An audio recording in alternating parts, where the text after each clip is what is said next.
Mayong adlaw mga katimti na bangay, o karon nabalikan na nako si nanay. Ang inyong nakita sa video nga namaligya og silhig, duha ka buok, isa ra ang nahalin sa kantidad nga 20 pesos. Nga halos isa ka adlaw niyang sinuroy-suroy sa karsada para lang mahalin. Para na ay ikapalit og bugas o sa iyang pagsuroy-suroy sa kadalanan, wala pa jud intawon siya'y pamahaw og paniudto. O karon ako nang nabalikan si nanay, wala na mo damha nga sa iyang pangidaron karon 86 anyos. Mangahoy og magkabo pa siya sa handig nga agianan.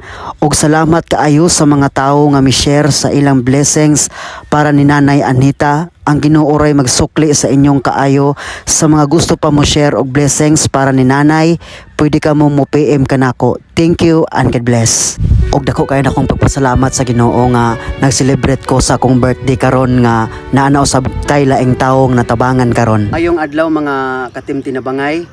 O karon nga katong video nga inyong nakita nga si nanay na maligya og silhig nga nagsuroy-suroy sa karsada tibuok adlaw, then wala pa siya pamahaw paniudto. Duha ka buok silhig nga iyang gibaligya, usaray na halin sa kantidad nga 20 pesos.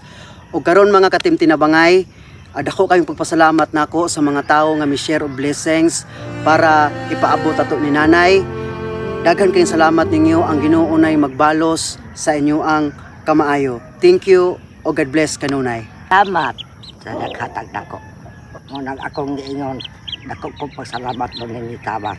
Pila man katuig na nimong gibuhat nay nga mamaligya kag silhig magbagos pa kanay? Duha ka tuig yun. Duha ka tuig. So sa panahon nay nga ug wala kay halin sa silhig nay. Ang kanang unsaon na kung wala jud kay halinay. Bayloan na kita bugas. Ang silhig bayloan nimo og bugas. Sus kilo itawo no. So sa panahon nay nga kanang bagyo nga wala joy halin, dili ka kapanguan, din unsaon man jud nimo na nay nga unsa man nimo ang pamaagi nay nga para makakaon ka. Mag-atos ka gusto. Taman pa ingon na wala bang kakadagpan. Ang tuso na lang nimo ang kagutom. Atuso na lang. Huwag na ikape, magkape. Bali po din tao no. Ang panalitan og wala jud kay halin sa baligya sa imong silhig. Ug kay kapalit og bugas, ang tuso na lang nimo ang kagutom. Atuso na lang sa otak. Dayon sa isa ka adlaw nay pila man ka silhig ang imong mabaligya nay? Ug magkatapok ko o kadang naang lokay, hindi makabuok radyo po. Tagpila man ang buok ana nay imong silhig? Tagbay tinaw gani nagikag na naglukay ang sa pagsige ko pamagos ka wala pa wa pa hinabak. Kanila samad? Una sa amin. Agi nimo binagos sa silhig. Tunok-tunok. So sa kanang 5 ka buok silhig nay, mahalin ba na siya sa kaadlaw? Mahalin na sa kay suri-suri. Ikaw pa magsuro-suro na tibuok adlaw. Ako yun, sabay akong masugo lang. Makaya pa ba nimo nay? Pila na edad nimo nay? 86. 86? Sa imong pangidaron nay nga magbaklay-baklay ka sa initan. Kaya pa ba gyud sa imong lawas nay? Dili na ko makaklaro og tao. Apan, ang ako na lang bana-banaon ng paglakaw. Bita man mga akong sungkon na naman gani yun. Akong sungkon, manungkod na lang yun ko. Naikasa din na nga, kuan, tambong ko sa meeting. Pagtambong na ko sa meeting, nahulog ko sa itong imbornal. Ug di pa ako sungkon, tuyo ko baloko sa tubig. Katawan ko nila. Dako di mo magkatawa. Kaya magian naman yun ni Kalisyon ba, ug tigulang na tagaan pa magtaas pinabuhi. Nahulog ka sa sapa, katawan pa kanila nay? Katawan pa ko nila kay man nalukot ba? Kay man nalukot ba unta ko dito sa paaw. Wala baka tabok akong sungkod tuan yung ko manukot sa tubig. Wa jud katabangin nila nay. Sa mga pagtabang. Katawan pa noon ka? Katawa man sila. Sige na. Naku, sige lang, katawa lang mo, makaagi na bito mas matiguang mo. Kung dali ka mangitagsamo ka, di ko doon mangitagsamo. Bahalag na og-daogot ko, di ko mangitagsamo.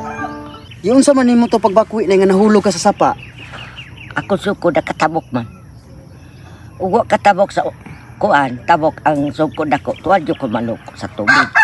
Wa jud ka tabangid ay nila? Sige. So nay, atong adtuo nay sa ubos tay ka dito na mo ihatag ang imong tabang diha kanimo. Karon? Tara nay. O karon nagtabangay mi sa mga bugas o grocery para ni nanay.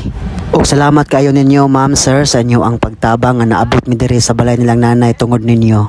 Katim Tinabangay. So salamat kayo sa inyo ang pag-share sa inyo ang blessings para ni Nanay Aning.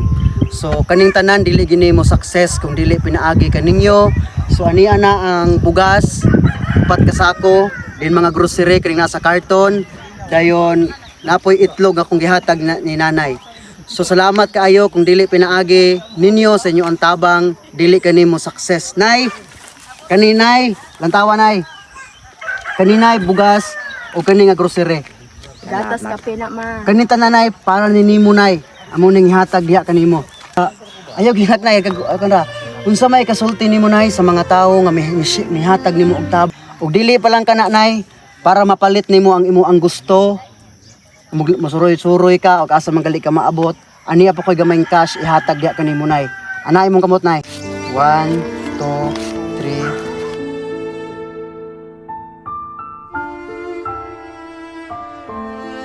3 As 1,000 pesos nay.